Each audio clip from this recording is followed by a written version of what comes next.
Até aqui, já temos uma compreensão mais explícita de como funciona uma aliança, do que se trata a velha aliança, e temos uma base para distinguir características entre a velha e a nova aliança e poder rejeitar tudo aquilo que provém da velha. Não que seja somente aquilo que tratei no último podcast, mas já é uma boa referência. Agora, finalmente, vamos começar a compreender de maneira mais completa sobre a nova aliança que foi inaugurada por Jesus a partir do momento em que ele morreu, o momento do Tetelestai. Para termos o entendimento do que foi feito na cruz, temos que voltar no tempo de Abraão, muito antes da velha aliança ter sido entregue ao povo de Israel.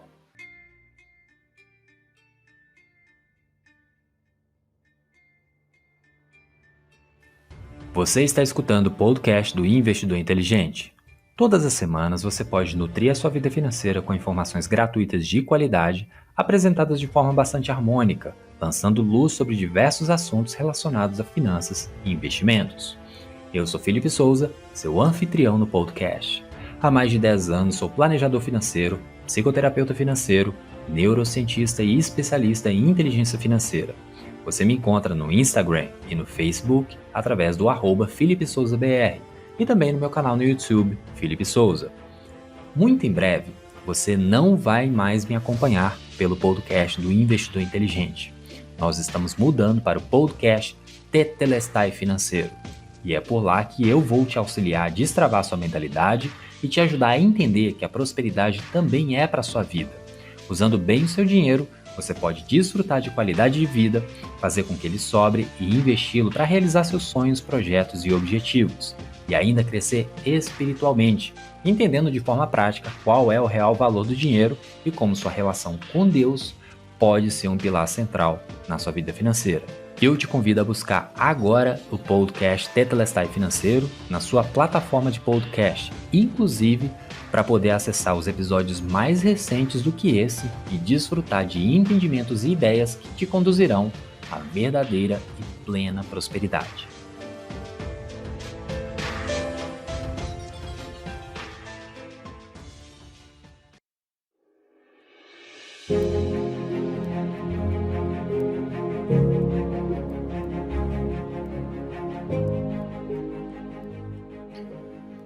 Na maioria das alianças feitas por Deus com o homem, envolveu sangue. Fosse matando um animal para cobrir o corpo dos primeiros seres humanos, fosse quase exterminando toda a humanidade, fosse aspergindo sangue animal sobre o povo escolhido. Sangue é vida e tem muito valor nos domínios espirituais. Nesse contexto, há milhares de anos, como descrito no início do capítulo 12 do livro de Gênesis, é possível observar que Deus fez várias promessas a, até então, Abrão. Disse que era para ele sair da sua terra, da casa de seus pais, da sua parentela, e ir para uma terra que Deus iria mostrar. Além disso, a partir dele surgiria um grande povo. O nome de Abrão seria abençoado e ele mesmo seria uma bênção, e todos os povos da terra seriam abençoados. Nesse momento, o nome dele ainda não havia sido trocado de Abrão, pai exaltado, para Abraão, pai de multidões, nem de sua esposa, que antes era Sarai, minha princesa, para Sara, mãe de nações, pois ainda não havia acontecido a aliança de Deus com Abraão. E essa mudança de nome tem a ver com a nova identidade que Deus daria aos dois, o que era necessário para mudar seus corações para o que fora prometido, já que ambos eram velhos e Sarai estéril. Daqui em diante vou chamá-lo de Abraão, apesar que a mudança só aconteceu no capítulo 17 de Gênesis, porque geralmente a aliança da qual vamos tratar é a aliança abraâmica. A aliança feita com Abraão apontava para 3 alianças futuras e era um prenúncio da nova aliança feita com Jesus, que durante todo o Velho Testamento era um mistério a ser revelado por Deus, em que só acessamos tudo de Deus pela fé. A primeira aliança apontada na aliança abraâmica é a aliança palestina. Deus prometeu uma terra para Abraão, disse para ele sair da terra de Ur dos caldeus e que ele fosse em direção a uma terra que o próprio Deus mostraria, que era Canaã. Não deu detalhes a Abraão, mas essa aliança foi consolidada somente no tempo de Moisés, mais de 400 anos após a morte de Abraão, conforme você pode conferir no capítulo 30 do livro de Deuteronômio. A promessa era que Deus daria uma terra física mesmo, para o povo hebreu, o povo de Israel, o povo descendente de Abraão. Essa promessa se realizou depois que o povo foi escravo no Egito, depois que Moisés entrou em cena e conduziu o povo hebreu a sair do Egito, conforme você deve conhecer a história. Essa aliança, a aliança palestina sobre a terra, era uma promessa literal, a terra de Canaã mesmo, incondicional, a terra seria do povo de Israel somente, e também era perpétua. A terra até hoje é de Israel, apesar de terem acontecido várias coisas no meio do caminho. A gente sabe que o reino de Israel foi dividido, teve questão da diáspora, ou seja, os judeus se espalharam pelo mundo todo, e mais recentemente, em 1948, Israel se tornou um Estado-nação de fato, e a partir disso os judeus começaram a voltar para a terra que sempre foi deles. Porém, como Deus é um Deus de aliança, apesar da aliança palestina ter sido literal, incondicional e perpétua, para que o povo de Israel pudesse ter posse e pudesse desfrutar da terra, eles tinham que cumprir 100% da lei de Moisés. A segunda aliança sinalizada pela aliança abraâmica foi a aliança davídica, feita com o rei Davi, em que podemos observar no capítulo 7 do segundo livro de Samuel, principalmente no verso 16, que diz assim: "Quanto a você, sua casa e seu reino permanecerão para sempre diante de mim. O seu trono será estabelecido para sempre." Quais eram as promessas aqui? Casa faz referência aos descendentes físicos de Davi. A promessa é que não serão substituídos completamente por outra família. A linhagem de Davi sempre será a família real. Reino refere-se ao reino político de Davi sobre Israel. Reinar para sempre significa que a autoridade e o governo de Davi sobre Israel jamais seriam tomados ou transferidos a outra família e durará eternamente. Trono. Não se trata de trono material, mas a dignidade e o poder que eram soberanos e supremos em Davi como rei. O direito de reinar sempre pertenceu à descendência de Davi.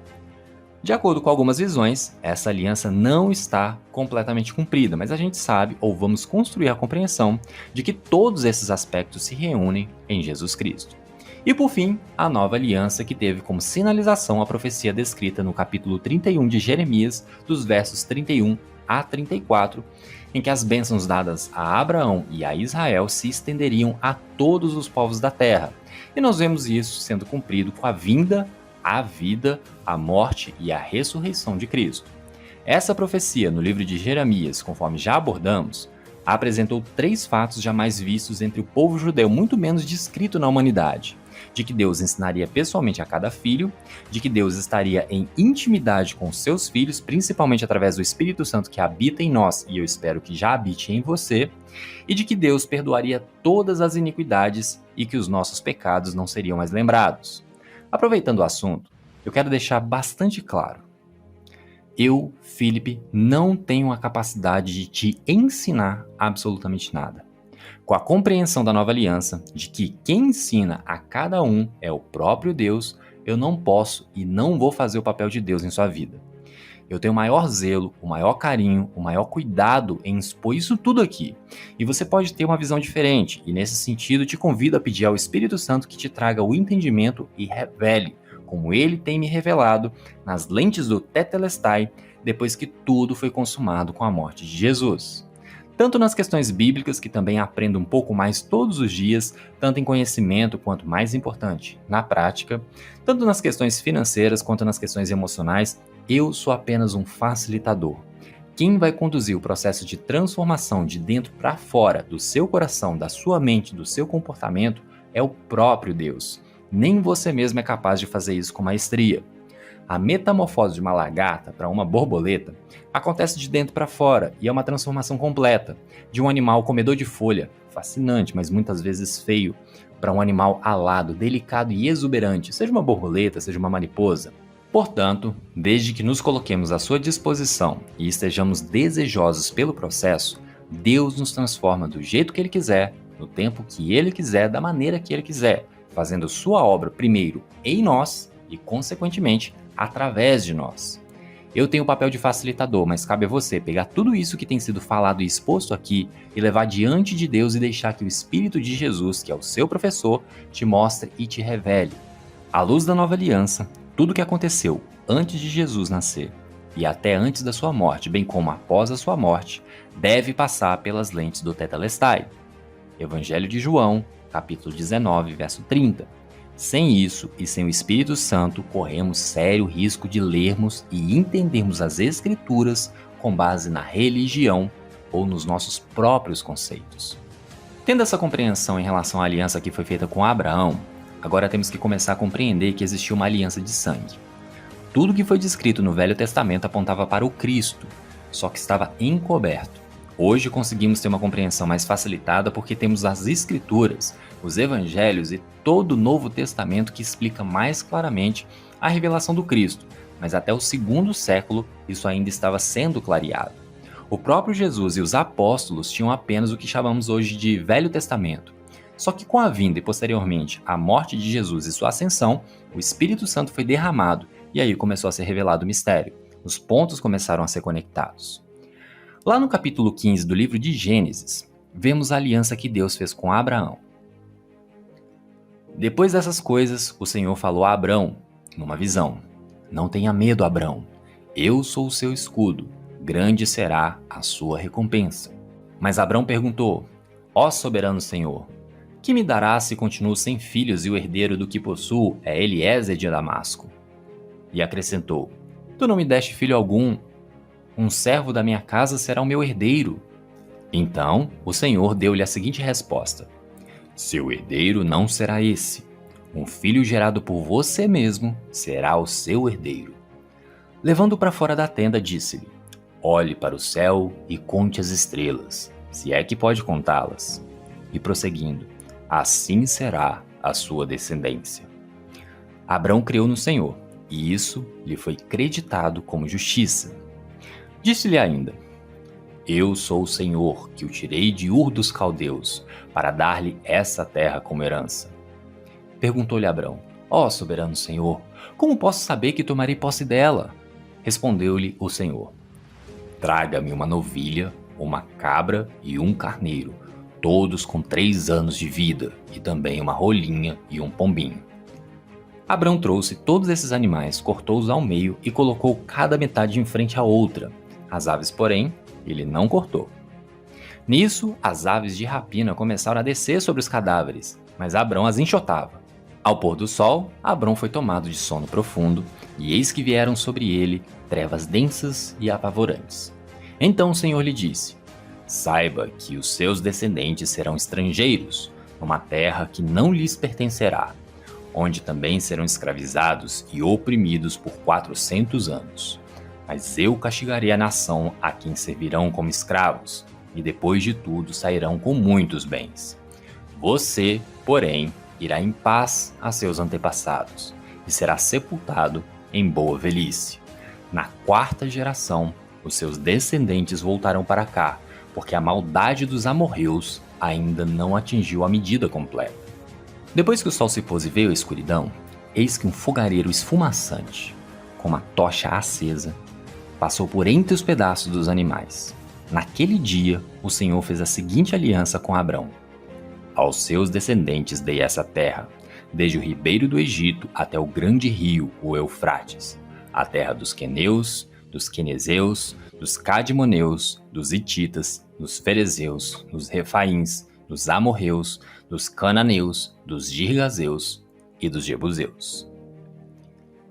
Temos várias coisas que precisamos olhar com muito cuidado, com muita calma, porque existem alguns paralelos marcantes nessa passagem com o que aconteceu na cruz. O paralelo mais importante é que, se você observar no final dessa passagem, um fogareiro fumegante e uma tocha de fogo passaram por entre os animais e Abraão, que estava dormindo, acordou, e aí a partir disso ele só pôde acessar essa aliança pela fé, pois não foi ele quem fez a aliança. Ele não fez parte do pacto, apesar de estar presente. Da mesma forma, só conseguimos acessar a nova aliança também somente pela fé, pois nós não fizemos aliança alguma. Nós não estávamos lá no Gólgota há 2000 anos. Nós não fomos pregados na cruz. Nós, e mesmo os discípulos que estiveram presentes, que acompanharam Jesus durante 3 anos e meio, eles mesmos não fizeram aliança alguma. A nova aliança foi anunciada para eles, mas eles não fizeram aliança alguma. O pré-requisito para que Abraão pudesse entrar nessa aliança que está descrito justamente no verso 6, que diz o seguinte: Abraão creu no Senhor e isso lhe foi atribuído como justiça. Portanto, o primeiro pré-requisito para Abraão entrar nessa aliança e para nós entrarmos na nova aliança é crer. Um ponto muito importante aqui para nós, ocidentais, é meio que coisa de filme, é que temos que começar a compreender o poder de uma aliança de sangue. Para você ter uma noção, tribos na África, que geralmente são tribos mais antigas, percebe-se até hoje alguns pactos realizados entre pessoas que são alianças de sangue. Às vezes cortam as mãos e dão as mãos uns aos outros para selar o pacto, às vezes misturam o sangue um do outro e bebem o sangue misturado. O fato mais importante e chocante nesse processo é que se alguma das partes quebra a aliança, muitas vezes até a própria família daquela pessoa que quebrou a aliança apedreja, mata, faz o que tiver que ser feito para que a pessoa possa ser punida por ter descumprido, desonrado, ferido, maculado aquela aliança de sangue. Tamanho é o poder e a importância desse tipo de pacto. Isso é importante ser ressaltado porque foi assim com Abraão e foi assim em Cristo. Com Abraão, a aliança foi feita com sangue animal. Em Cristo, a nova aliança foi selada com sangue divino. Quando estamos debaixo da nova aliança, é como se Deus nos revestisse por completo com Jesus. Então, quando Deus olha para você, Ele não olha você diretamente, Ele olha a Cristo. Um prenúncio da nova aliança, muito antes de Abraão, aconteceu lá no Jardim do Éden. Depois de Adão e Eva pecarem, Deus matou um animal inocente, pegou a pele daquele animal e a colocou no corpo dos primeiros humanos para que eles pudessem se cobrir. O animal meio que fazia parte do corpo deles, em contato íntimo, pele a pele. E também era uma simbolização profética daquilo que aconteceria espiritualmente no tempo da manifestação de Cristo. Quando estamos em Cristo, nós estamos revestidos por Cristo. É como se fôssemos vestidos pelo próprio Cristo, não existindo mais divisão entre a pessoa e Cristo. Quando Deus olha para você, Deus olha Cristo. Deus vê Jesus Cristo em você. E isso é muito importante compreender e aceitar e convencer o nosso coração dessa verdade espiritual. Quando é feita uma aliança de sangue, o mais forte, nesse caso já entendemos que é o próprio Deus, tem a obrigação de proteger o mais fraco, mesmo que custe sua própria vida. Com a nova aliança, Jesus Cristo deu a sua própria vida, pois ele se dispôs a proteger a parte mais fraca. Em uma aliança de sangue, exige o compartilhamento de bens entre aquelas pessoas que estão aliançadas. Por exemplo, digamos que eu tivesse 10 milhões de reais de patrimônio e quando eu me casasse com a minha esposa, ela tivesse por algum motivo uma dívida de 1 milhão de reais. Como entramos em uma aliança um com o outro, a dívida dela se torna minha e os recursos que estavam em minha posse somente também se tornam dela.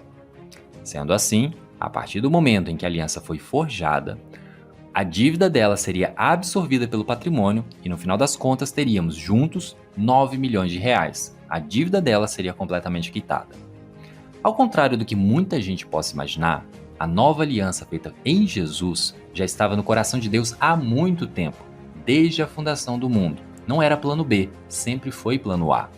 Mas até chegar o momento, Deus teve que realizar seus arranjos e preparar o caminho até chegar a hora da sua manifestação na Terra, também como homem. Mas vamos lá. Quais são os paralelos? Conforme o capítulo 15 de Gênesis descreve, Abraão pegou os animais que Deus tinha instruído para ele oferecer na sua aliança. Uma novilha, uma cabra e um carneiro, todos com 3 anos de vida, e também uma rolinha e um pombinho. E exceto as aves, os animais foram partidos ao meio. Deus não instruiu Abraão a fazer isso, mas muito provavelmente ele entendia como funcionava uma aliança de sangue e sabia o que estava sendo feito ali. Portanto, ele cortou os animais e colocou uma parte em frente à outra. No caso de Cristo, o próprio corpo dele estava sendo oferecido como sacrifício para a aliança de sangue. Além disso, Abraão teve que enfrentar uma escuridão assustadora, densas trevas. Cristo também teve que enfrentar a escuridão e grande terror, conforme você pode ver no capítulo 27 do Evangelho de Mateus, no verso 45. A partir do meio-dia, houve trevas sobre toda a terra até as 3 horas da tarde. Toda a escuridão e os horrores do pecado estavam sobre Cristo, enquanto ele estava pendurado na cruz. Abraão teve que enfrentar aves de rapina. Deus não ajudou Abraão, ele quem teve que expulsar as aves. Na tipologia bíblica, aves de rapina é a mesma coisa que demônios. Na cruz, Jesus teve que enfrentar toda atividade demoníaca sozinho, conforme o verso 46 do capítulo 27 de Mateus. Por volta de 3 horas da tarde, Jesus clamou em alta voz dizendo: Eli, Eli, lama sabachthani. Isso quer dizer, Deus meu, por que me desamparaste?"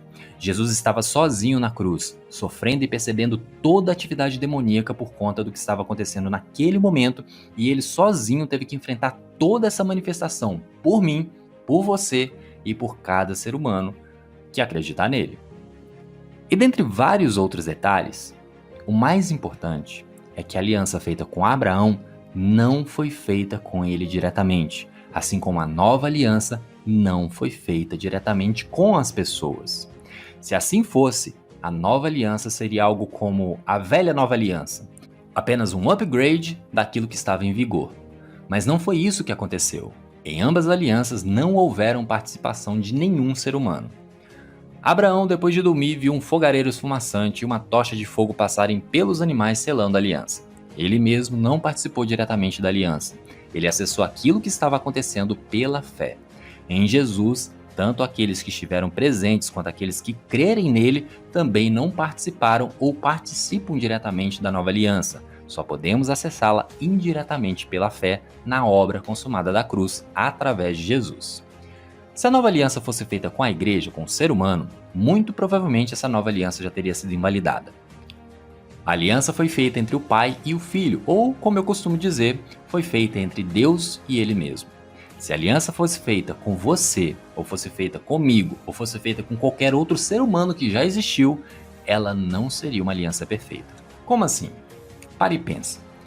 Mesmo depois de confessar Jesus como seu Salvador, mesmo depois de você se tornar cristão, você já pecou alguma vez?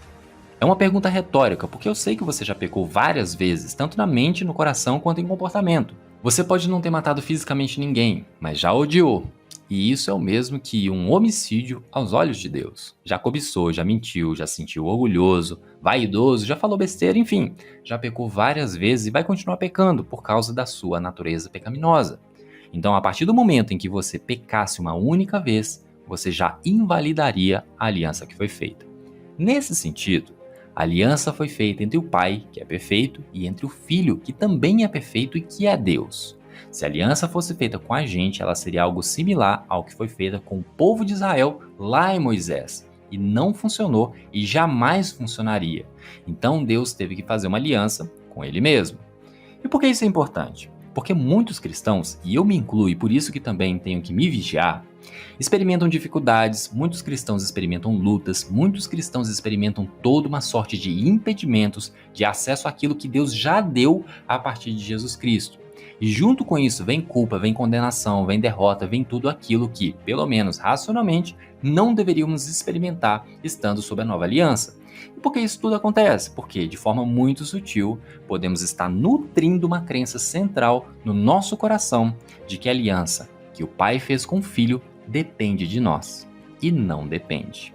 O que o Pai fez com Jesus não dependeu e nunca vai depender de nós. E isso é um fardo gigantesco que é tirado dos nossos ombros, porque se fosse para cumprir tudo que Jesus cumpriu, que nesse caso foi a lei de Moisés, perfeita, plena, pura, que nenhum ser humano foi capaz de cumprir 100% o tempo todo durante toda a vida, até a morte, exceto Jesus, jamais teríamos chance. Nós não conseguimos compreender a dimensão, o significado, a importância e a profundidade daquilo que aconteceu na cruz. Eu sei que o que aconteceu na cruz foi uma morte, a morte de Jesus. Foi sangrenta e não temos nem noção de quanto pode ter sido sangrento e violento. Não sabemos na prática o que aconteceu, como que foi, qual que foi o nível de dor, pois não estávamos na experiência pessoal de Jesus. Mas sabemos que ele morreu como maldito, mesmo sendo inocente. E graças ao poder de Deus, ao terceiro dia, ele ressuscitou como primogênito dos mortos. Portanto, na cruz, a aliança foi feita entre o Pai e o Filho. Nós não temos absolutamente nenhuma participação direta nisso. Mas e em Abraão? Abraão estava dormindo. Quando acordou, viu o fogareiro fumegante e a tocha de fogo passarem por entre os animais, selando a aliança. Ele também não participou daquela aliança.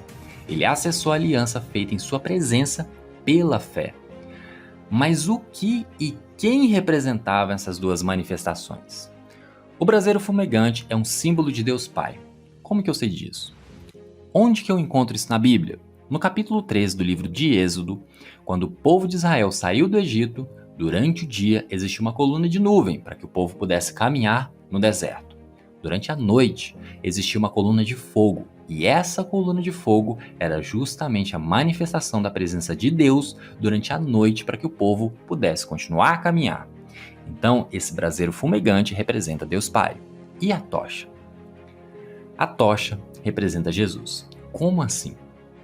Em todo o Antigo Testamento não se fala explicitamente de Jesus, somente de forma velada, como em passagens que fazem referências proféticas, como no livro de Isaías, quando trata do servo sofredor, nos capítulos 53 e 54. Porém, o próprio Jesus sinaliza no capítulo 8 do Evangelho de João, no verso 12, dizendo que ele é a luz do mundo. Ele disse que aquele que o seguir não andará em trevas, mas terá a luz da vida. Quando vamos aos manuscritos originais, em grego a palavra luz é phos, de fósforo, que traz o significado de luz, fogo, tocha. Portanto, aquilo que foi feito na presença de Abraão era a manifestação do Deus Pai e a do Deus Filho, selando uma aliança de sangue também entre Deus e Ele mesmo. E agora você deve estar se perguntando, tá, se o Pai fez uma aliança com o Filho, seja em Abraão, seja na cruz, onde que eu entro nisso tudo? Essa é a beleza e a magnitude da nova aliança. Assim como Abraão, você só pode acessá-la pela fé. E onde que você, eu e todo cristão entra nessa história toda, é o que vamos tratar no próximo episódio. Muito em breve, você não vai mais me acompanhar pelo podcast do Investidor Inteligente. Nós estamos de mudança para o podcast Tetelestai Financeiro. Te convido a pesquisar e a se inscrever agora no novo podcast para que possa me acompanhar nessa nova jornada e juntos nos tornarmos a cada dia exemplos vivos de prosperidade plena. Se tiver qualquer dúvida, você pode me encontrar através das minhas redes sociais além do podcast, seja no Instagram ou no Facebook, através do @FelipeSouzaBR e também no meu canal no YouTube, Felipe Souza. Ou se preferir, diretamente no meu site, www.felipesouza.com.br. Governe com bondade sobre você, sobre sua família e sobre suas finanças. Aqui é Felipe Souza e esse é o podcast do Investidor Inteligente. E eu te aguardo no podcast Tetelestai Financeiro.